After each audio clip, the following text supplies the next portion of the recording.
최용심 배움터 채널입니다.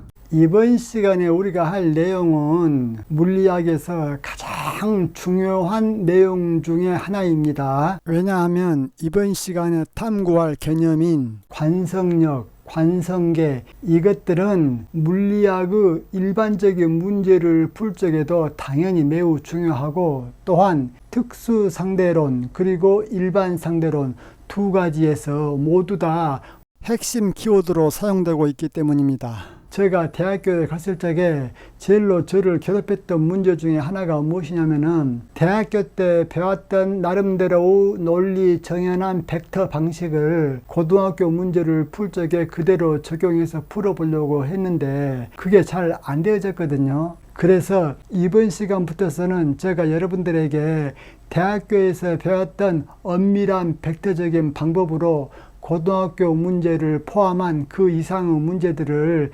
차근차근 풀어나감으로써 여러분들에게 과연 대학교에서 잘 형식화된 물리학으로 물리를 배우는 것이 훨씬 더 좋구나 라는 것을 느끼게 해줄 거예요.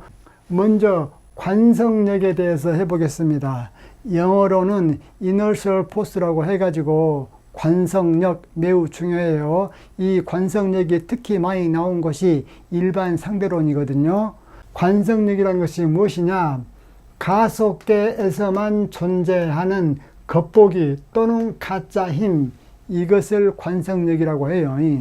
여러분들 지금 여기까지만 봐서는 무슨 소리인지 잘 모르겠죠. 그런데 차근차근 공부를 하다 보면 알 수 있어요. 두 번째, 관성계에 대해서 정확히 아셔야 됩니다.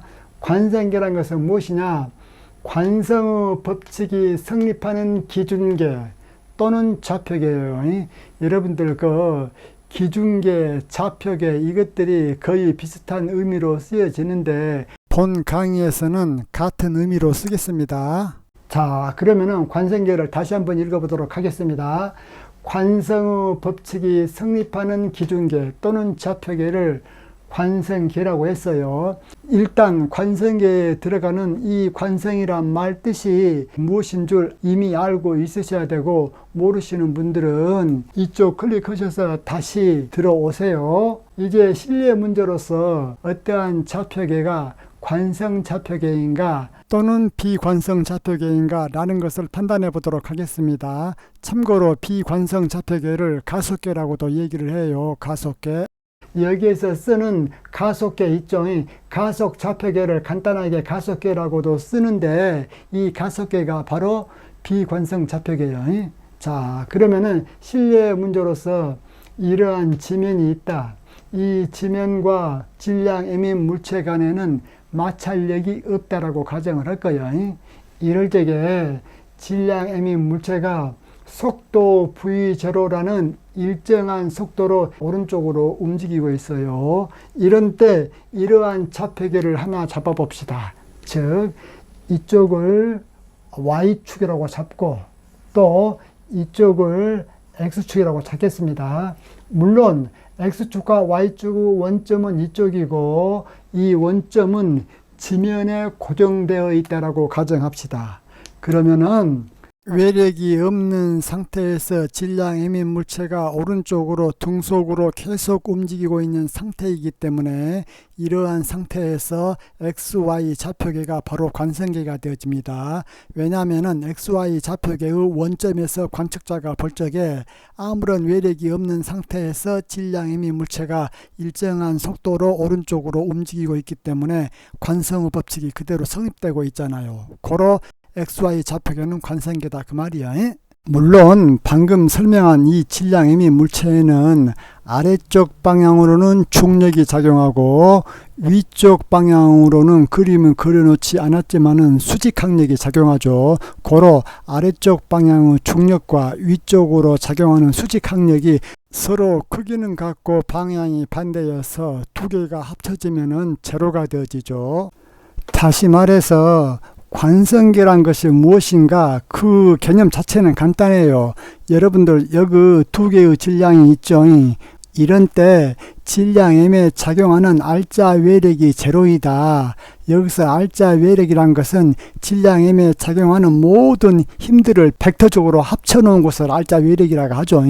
이 알자 외력이 제로라고 했을 적에 좌측에 있는 질량 M 같은 경우는 처음에 속도가 제로였었다면은 평생 동안 영원토록 속도가 제로인 상태로 남아있고, 또 우측에 있는 질량 M 같은 경우는 처음에 속도가 V0라면은 평생 동안 V0로 일정하게 움직이는 이러한 경우에 관성의 법칙이 성립한다라고 얘기를 하고, 이렇게 관성의 법칙이 성립하는 좌표계 X, Y, 이 좌표계를 관성계 S라고 많이 얘기를 해요.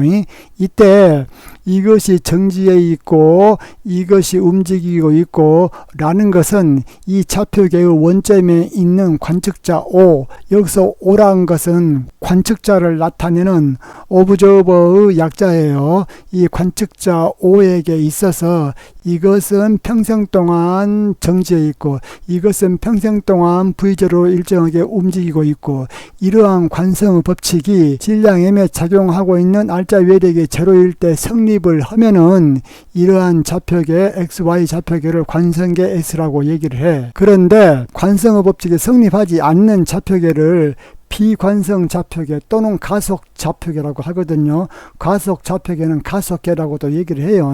흔히 비관성 좌표계는 프라임자를 붙여주는데 안 붙여주고 얘기할 수도 있어요. 꼭 붙여야 된다는 것은 아니야. 그러면은 비관성계란 것은 어떤 것을 비관성계라고 하느냐? 일단은 질량M에 작용하는 알자 외력이 제로인 경우를 상정을 해요. 즉 질량M에 작용하는 알자 외력이 제로임에도 불구하고 정지해 있는 물체의 속도가 갑자기 변해버려. 즉 움직여버려. 또 움직이고 있는 물체도 일정하게 움직인 것이 아니라 속도가 변해버려.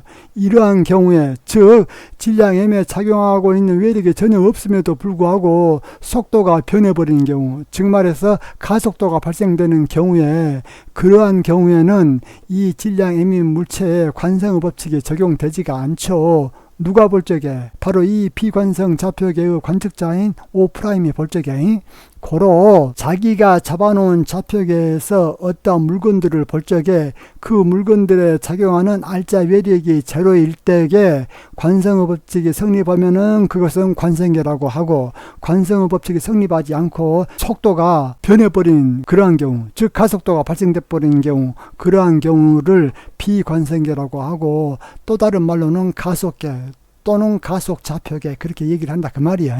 여러분, 드디어 이번 시간에 가장 중요한 개념을 하고 있습니다. 이번 시간뿐만 아니라 일반 상대론, 특수 상대론을 공부함에 있어서 기본적으로 가장 중요한 개념을 지금 하고 있기 때문에 지금 화면에서 보여주고 있는 이 설명을 평생 동안 잘 간직하고 들으십시오.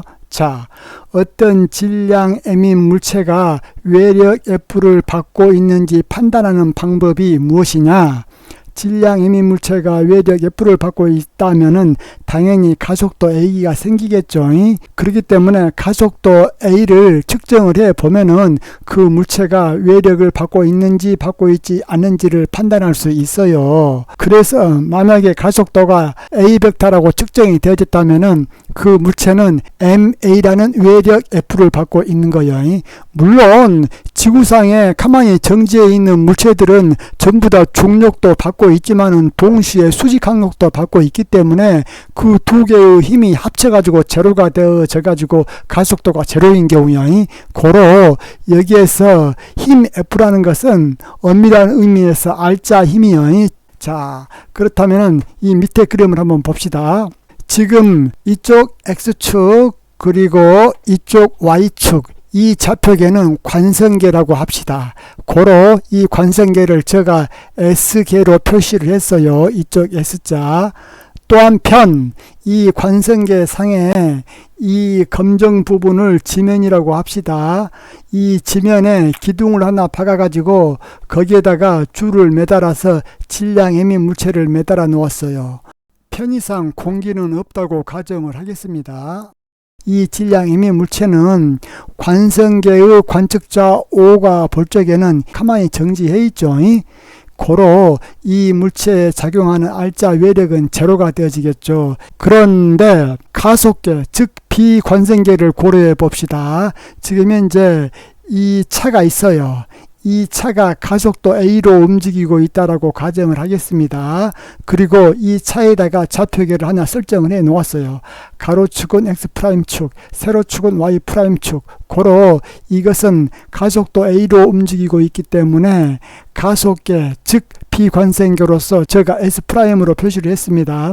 여기서 특히 명심할 것, 이 차가 움직이는 가속도 A는 어디서 측정을 한 거냐면은 관성계에서의 O가 측정한 비관성계의 원점 O' 가속도요. 즉 이 A라는 것은 관성계에서 측정한 값이다 그 말이에요. 관성계에서 측정한 비관성계의 가속도다 그 말이에요. 이 그림은 지금 어떤 상황을 그려 놓은 거냐면은 관성계 S 관측자 O에게 질량 M은 정지해 있고 차는 가속계 S', 즉 비관성계 S'과 함께 가속도 A로 우측으로 이동 중이야. 지금 현재 이 그림이.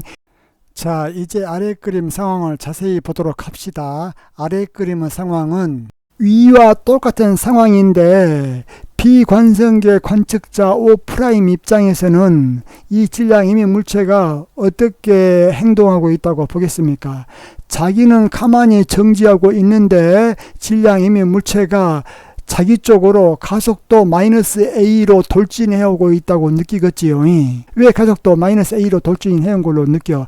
자기가 가속도 A로 가고 있기 때문에 자기 입장에서는 이 돌이 자기 가속도와는 반대인 A로 자기에게로 돌진해오고 있다고 느끼겠지요. 자, 그러면 밑에 봅시다. 이때 차에 탑승한 관측자 O'에게는 본인은 정지해 있는데 질량 M이 가속도 A를 받아서 본인에게 돌진해온 것으로 관측된다 그 말이에요. 즉 관성계에서 가속도 A로 이동하는 관측자 O'에게는 질량 M이 외력 F의 I는 M 해놓고 가속도 A, 다시 말해서 -MA라는 힘을 받아서 본인 즉 O'에게 가속도 A로 돌진해온 것으로 관찰된다 그 말이에요. 이때의 외력 FI는 -MA를 관성력이라고 불러요. 관성력. 최종적인 결론을 설명하겠습니다. 자, 밑에 보세요. 결론. 관성계 S에 대하여 가속도 A로 움직이는 비관성계 S' 관측자는 모든 질량의 관성력 FI는 -MA가 작용하고 있다고 관측을 하죠. 다시 말해서 관성계 관측자에게는 이 질량 힘이 정지해 있기 때문에 모든 힘이 작용하지 않고 있어. 다시 말해 알자 힘이 제로야. 그러나 이 질량 M을 향하여 가속도 A로 돌진하고 있는 비관성계 관측자에게는 자기는 가만히 있는데 이 질량 M의 물체가 자기 쪽으로 -A 가속도로 돌진하고 있기 때문에 이 비관성계 관측자가 볼 적에는 이 질량 M이 관성력 -MA를 받아서 자기 쪽으로 오고 있다 그 말이야. 이때 관성계 관측자 O 입장에서는 얘한테 아무런 외력도 작용하고 있지도 않는데 비관성계 관측자에게는 얘가 -MA라는 외력을 받아서 자기한테로 돌진해온 걸로 느끼고 있단 말이야. 이때 O'이 M에 작용하고 있다고 느끼는 힘 -MA를 관성력이라고 한다 그 말이야. 그 관성력은 어떻게 표현이 되어지겠습니까? F의 I는 -MA 그렇게 표현이 되어지겠죠. 제가 첨자 I를 넣은 것은 관성이라는 표현이 이너셔잖아요. 고로 I자를 넣은 거예요. 고로 여러분들이 이 결론이라고 적어놓은 이쪽 부분을 잘 읽어보셔가지고 왜 이 관성력을 가짜의 힘이라고 사람들이 말을 하는지 그것을 깨달아야 됩니다. 다시 말해서 관성계 관측자 입장에서는 질량 M은 가만히 정지해 있기 때문에 아무런 외력도 작용하고 있지 않아. 그런데 비관성계 입장에서는 자기는 가만히 있는데 얘가 -MA 벡터라는 힘을 받아서 자기한테 돌진해온 걸로 그렇게 느끼고 있단 말이야. 그렇기 때문에 비관성계 관측자가 느끼는 이 힘이 관성계 관측자 입장에서는 전혀 없는 힘을 얘가 느끼고 있기 때문에 고로 관성력을 가짜 힘 또는 겉보기 힘, 그렇게도 이름을 붙여준다 그 말이야. 왜 관성력을 가짜 힘이라는 이름을 붙여주는가, 그 이유를 지금까지 설명을 듣고서 잘 이해를 해야 됩니다. 여러분들, 본 강의 처음부터 지금까지 총체적 결론을 내려보겠습니다. 지금까지의 총체적 결론이 본 강의의 끝날 때까지, 즉 관성계와 관성력이 끝날 때까지 가장 중요한 것이 되어집니다. 자, 관성계에 대하여 가속도 A로 움직이는 비관성계의 원점에 고정된 관측자 O'이 있어. 그 고정된 관측자 O'은 질량 M에 작용하는 외력을 관찰함에 있어서 관성계의 관측자가 관측한 모든 외력, 실례로 이쪽에서 예를 든다면은 관성계 관측자는 이 질량 M의 물체에 중력이 작용한다고 느낄 것이고 장력이 작용한다고 느낄 것이죠. 그래가지고 중력과 장력이 평행을 이루어서 전체적인 날짜 외력은 제로라고 느끼겠죠. 그렇게 하듯이 이 비관성계의 관측자 O'은 당연히 질량 M의 물체에 중력과 장력이 작용함을 느끼죠. 다시 말해서 관성계 관측자가 질량 M에 작용하고 있다고 파악하고 있는 그 힘을 이 비관성계 관측자도 당연히 느끼고 관찰을 한다 그 말이야. 그런데 그러한 관성계의 관측자가 관측한 모든 외력 이외에 추가적으로 이 사람은 또 다른 외력을 느껴요. 그 외력이 무엇이냐면은 관성력 FI인데 이것은 마이너스 MA 벡터 이렇게 되어진다고 좀 전에 배웠지요. 이것이 질량 M에 더 작용한다고 느낀다 그 말이야. 이때 이 관성력 FI란 것은 O', 즉 비관성계의 관측자 O'이 가속도 A로 움직이기 때문에 나타난 것이죠. 고로 만약에 이 A가 제로이다. 그래서 만약 O'이 등속도, 즉 정지를 포함한 등속도 운동을 하게 되어지면은 이 A가 제로이기 때문에 FI도 뭐가 돼요? 제로가 되어지죠. 제로가 되어져서 관성력은 사라진다 그 말이야. 이 관성력은 오직 누구만이 느낄 수 있어? 가속계 소구 관찰자만이 느낄 수 있다 그 말이야. 또는 관찰할 수 있다, 또는 파악할 수 있다, 다 같은 말들이야. 방금 마지막에 얘기했다시피 이 비관성계 관측자 O'이 관성계에서 볼 적에 가속도가 제로로 움직인다. 즉 V는 이코르 V0라는 일정한 속력으로 오른쪽으로 움직이고 있다. 그럴 적에는 좌표계 S'은 더 이상 비관성계가 아니고 관성계가 되어집니다. 이러한 때 O'에게 질량 M은 관성력이 작용하고 있다고 느끼지 않습니다.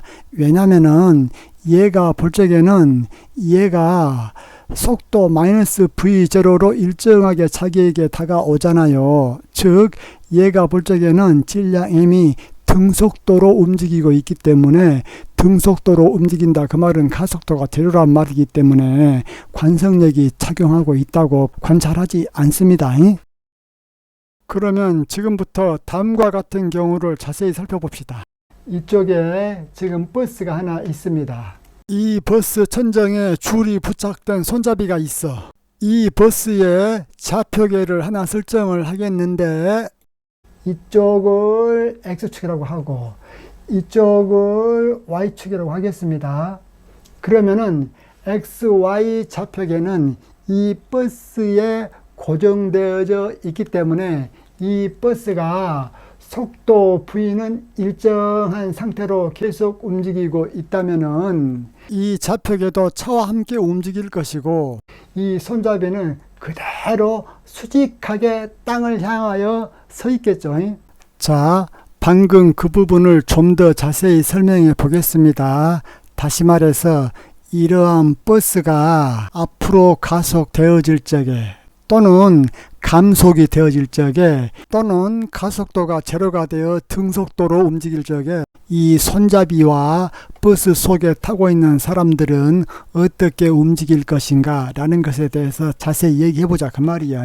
자, 이러한 직선 도로에 버스가 가속도 A로 달리고 있다라고 가정해 봅시다. 물론 이 가속도는 제로가 되어져 가지고 등속이 되어질 수도 있어요. 그러면은 가장 먼저 차가 정지해 있거나 또는 일정한 속도로 가고 있을 적에는 천정에 부착된 이 손잡이가 이렇게 돼 있겠죠. 녹색처럼. 즉 말해서 이 천정에 대해서 수직하게 내려와 있게 될 것이다. 어떤 경우에 등속으로 움직이고 있거나 또는 정지하고 있을 적에, 이럴 적에는 물론 차 속에 타고 있는 사람도 이 한가운데 사람처럼 그 자리에 가만히 서 있겠죠. 지금은 오른쪽 방향을 플러스 X축 방향으로 잡았지요, 좌표계를. 그런데 이 차가 오른쪽 방향으로 가속이 되어지면은 수직하게 내려와 있던 이 손잡이는 뒤로 기울어지겠죠.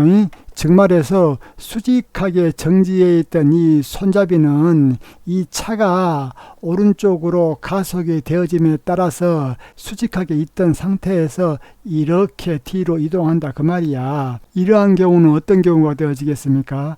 바로 정지 상태에서 차가 출발하는 그 과정이죠. 또는 일정한 속도로 가다가 엑셀레이터를 밟아서 차가 더 가속하는 경우가 손잡이가 뒤로 기울어지는 경우가 되어지겠죠. 물론 사람도 가만히 정지 상태에서 뒤로 이렇게 넘어지게 되어지겠죠. 어떤 경우에 차가 일정한 속도에서 갑자기 가속되거나 또는 정지 상태에서 갑자기 출발할 때, 여기서 철저히 명심할 사항, 이 손잡이가 이렇게 수직한 상태에서 점점 뒤로 기울어져가는 이 과정에서는 가속도가 점점 증가해 나가는 과정이에요. 만약에 가속도가 일정하다 그러면은 이 기울어진 이 각도는 일정하니 그대로 있어요. 다시 한번, 이 손잡이가 점점 뒤로 기울어지는 이 과정은 이 차의 가속도가 점점 증가해 나간 상태요. 만약에 가속도가 더 이상 증가하지 않고 일정하게 돼 있다. 그러면 이 차는 가속도가 일정한 등가속도 운동을 하기 때문에 이 차의 속도는 V는 V0 플러스 AT 해서 시간에 따라서 점점 증가해 가겠지요. 그러한 등가속도 상태에서 이 손잡이는 일정한 각도를 이루고 고정된 상태로 있다 그 말이야. 그런 때에는 이것이 더 이상 움직이지 않고 기울어진 채로 가만히 천장에 있게 되어지죠.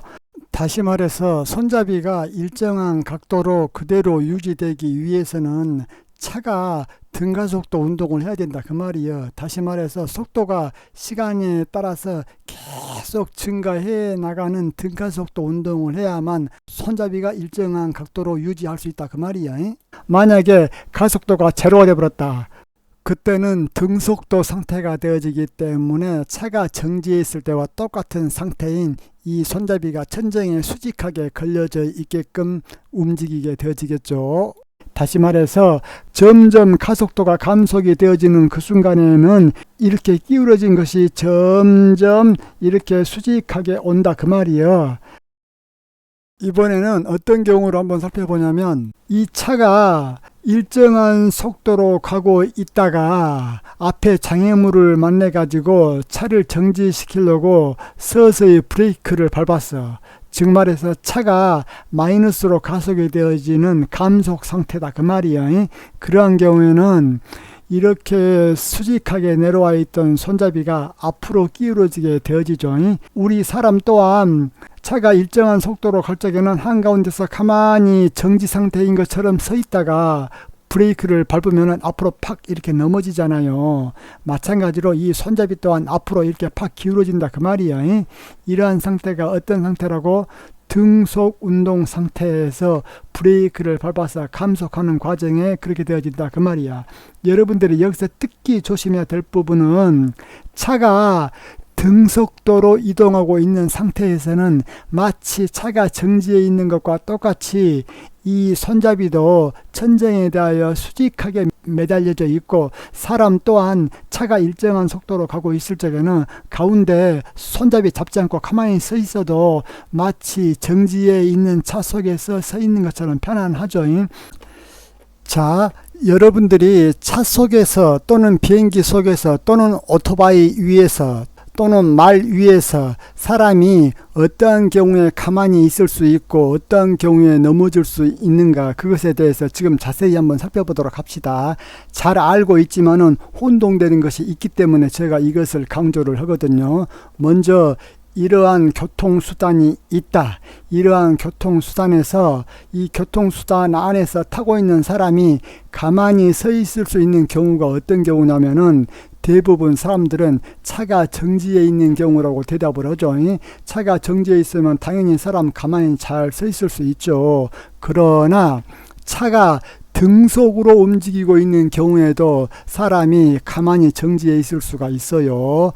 왜 그러냐면은 여러분들이 경험을 했다시피 고속버스를 타고 갈 적에 그 고속버스가 시속 100km든 시속 1000km든지 간에 일정한 속도, 즉 등속으로 움직이기만 한다면은 이 차 속이 고요하잖아요. 차가 정지해 있는 것처럼. 그런 식으로 차가 등속으로 움직이고 있다. 그러면은 이 차 내부는 차가 정지해 있을 때하고 똑같은 상황이 펼쳐집니다. 이 가장 좋은 경우가 어떤 경우냐면은, 여러분들이 매우 빠른 비행기를 타고 가고 있을 적에 비행기가 공중에서 일정한 속도에 도달하게 되어지면은 승무원들이 여러분들에게 커피잔에 커피를 따라 주잖아요. 그 커피잔에 커피를 따를 적에 커피잔 속에 떨어지는 그 커피는 비행기가 정지한 상태에서 따라준 것처럼 요동치지 않고 가만히 있죠. 그 비행기처럼 아무리 속도가 빠르다고 할지라도 그 속도가 일정하기만 하다면은 그 비행기 속 내부는 비행기가 정지해 있을 때와 똑같은 상황이 펼쳐진다, 그 말이에요. 이러한 이유 때문에 직선 고속도로에서 기사들이 차를 아무리 세게 몰아도 그 차의 속력이 일정하다면은 그 차의 내부에서는 그 차의 속도를 못 느끼기 때문에 그렇게 세게 모는 거예요.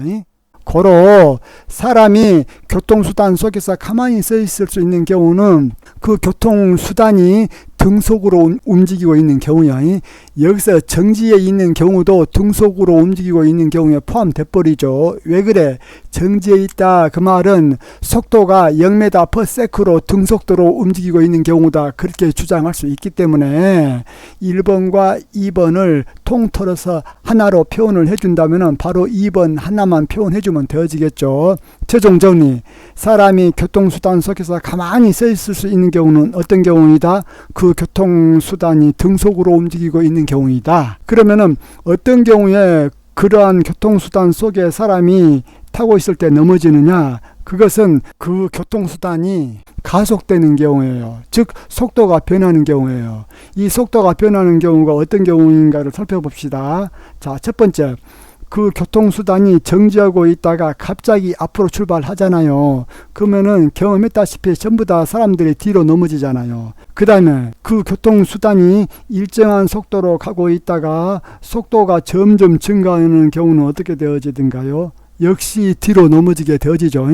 또 속도를 점점 감속시켜서 브레이크를 서서히 밟은다 그러면은 몸이 어때요? 앞으로 넘어지잖아요. 이러한 경우가 바로 사람이 넘어지는 경우가 되어지죠. 첫 번째와 두 번째 같은 경우는 주로 직선 도로에서 상황인데, 만약에 도로가 굽어져 있다, 이러한 식으로 검정색처럼 도로가 이렇게 굽어져 있다 그러면은 차가 굽어진 곡선형 도로를 지나는 경우에는 곡선 바깥으로 사람이 넘어지잖아요. 즉 곡선 바깥으로 이렇게 사람이 넘어진다, 그 말이야. 이것을 원심력을 받아서 그런다, 그렇게 하는데 이것에 대해서도 잠시 후에 살펴보도록 합시다. 교통수단이 가속운동을 하는 경우에는 사람이 넘어진다고 했잖아요. 그 넘어지는 방향은 어떤 방향이냐면, 이거 중요해 여러분들, 이거 중요해. 사람이 넘어지는 방향은 차 또는 교통수단의 가속도 A벡터의 반대 방향이거든요. 왜 가속도 반대 방향으로 넘어지냐면은 비관성계의 관측자가 비관성계의 원점에서 모든 상황을 관찰을 할 적에는 모든 질량임의 물체가 관성력 F는 이코로 마이너스 MA라는 것을 받잖아요. 그렇기 때문에 그 마이너스 부호 때문에 사람들이 가속도와는 반대 방향으로 관성력을 받아서 넘어지는 거예요. 예를 든다면은 정지하고 있다가 차가 갑자기 앞으로 출발한다 그러면은 이 가속도가 오른쪽 방향이잖아요. 고로 차 내부 사람들은 가속도 반대 방향인 관성력 마이너스 MA를 받아서 왼쪽 방향, 즉 뒤쪽으로 넘어진다 그 말이에요. 사람들이 넘어지는 이유가 가속도 반대 방향으로 작용하는 관성력 때문이란 것을 인식하는 것이 중요해. 그 다음 등속도로 가고 있다가 속도를 점점 증가시킨다. 속도를 점점 증가시키기 때문에 이 차가 오른쪽으로 처음에 가고 있었다면은 가속도 방향이 오른쪽이 되어지죠. 속도를 증가시켰기 때문에. 이럴 적에도 역시 사람이 뒤로 넘어지잖아요. 그런데 오른쪽으로 가고 있는 이 차가 브레이크를 밟아서 속도가 감속되진다. 그러면 사람이 어떻든가요? 앞으로 넘어지죠. 가속도 방향이 감속시켜가지고 마이너스 방향이 되어지면은 사람에게 작용하는 관성력은 가속도 반대 방향인 플러스 방향이 되어져서 플러스 방향인 앞으로 넘어진다. 그 말이에요. 관성력을 받아서. 최종 정리하면은 교통수단이 아무리 빠르게 움직인다 할지라도 그 속도가 등속도이기만 한다면은 그 교통수단의 내부 상태는 그 교통수단이 정지해 있을 때의 내부 상태와 똑같다. 이것이 너무너무 중요해. 나중에 특수상대성 이론 배울 적에 약간 보충하겠지만 방금 말한 그 내용이 특수상대성 이론을 펼쳐나갈 적에 제1과정입니다. 즉 등속으로 움직이는 좌표계들에서 물리법칙은 같다. 이것이 제1과정이지요. 방금 설명한 것으로 예를 든다면은 정지에 있는 것도 등속이고 시속 100으로 움직인 것도 등속이고 시속 1000으로 움직인 것도 등속이죠. 그러한 등속 하에서는 물리 법칙이 전부 다 정지에 있을 때와 똑같다 그 말이야. 제2과정은 광속도 불변 원리지요. 그러면 지금까지의 지식을 활용하여 계속 탐구해 나가도록 합시다. 차에 부착된 좌표계 XY계의 원점에서 관찰자가 이 손잡이를 보고 있을 적에 이 손잡이가 전혀 기울어지지 않고 그대로 있다. 그러면 이 버스는 속도 V는 일정한 상태로 달리고 있는 상태예요. 이러한 상태에서는 이 XY 좌표계도 관성계예요. 왜? 관성의 법칙이 그대로 성립하고 있잖아요. 아무런 외력이 작용하지 않으니까 물체가 그대로 그 속도를 유지하고 있잖아요. 그렇기 때문에 이러한 상태에서는 XY 좌표계가 관성계 역할을 한다 그 말이에요. 그런데 지금이 중요해. 자, 만약에 이 버스가 속도가 일정한 것이 아니고 점점 빨라지고 있다. 또는 점점 느려지고 있다. 다시 말해서 속도가 변하는 가속도 운동을 하고 있는 그러한 상태에서는 이 손잡이가 뒤로 기울어지거나 앞으로 기울어지기 때문에 그때는 이 좌표계 XY계가 비관성계예요. 왜 이 버스가 가속도 A로 운동을 하고 있을 적에는 이 좌표계 XY 좌표계가 비관성계 또는 가속계가 되어지는지 그 원인을 살펴봅시다. 이 차가 가속 운동을 하게 되어지면은 이 손잡이 있죠.